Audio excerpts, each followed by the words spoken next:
এটা হচ্ছে আমাদের বাড়ির কাঁঠাল গাছ, বাড়ির পেছনে। এখন দেখো কতগুলো এঁচড় হয়ে আছে, খুব সুন্দর লাগছে দেখতে। এরকম সচরাচর দেখা যায় না শহরে।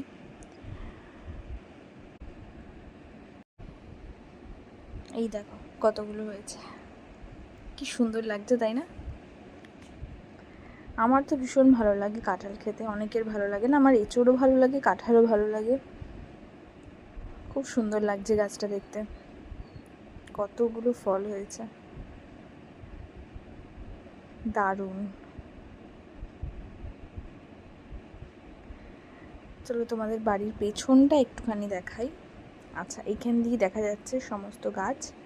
বাড়িতে যেহেতু রং হবে না, তাই গাছের কয়েকটা ডাল কেটে দেওয়া হয়েছে। এখানে আরও ভীষণ ঝাড় করেছিল, গাছগুলো একদম বাড়ির দেওয়ালের ওপর পড়ছিল।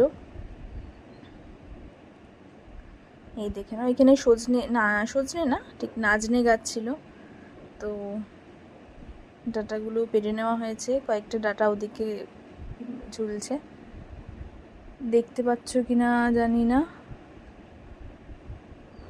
আর এই পেছন দিকটা হচ্ছে আম বাগান, আমাদের পাঁচিলের ওপারটা। এখানে শীতকালে পিকনিক হয়। এই যে স্ল্যাব মতন করা আছে, এখানে রান্নাবান্না হয়, টেন্ট টাঙিয়ে টেবিল চেয়ার নিয়ে সবাই খাওয়া দাওয়া করে। এখানে একটা পুকুর।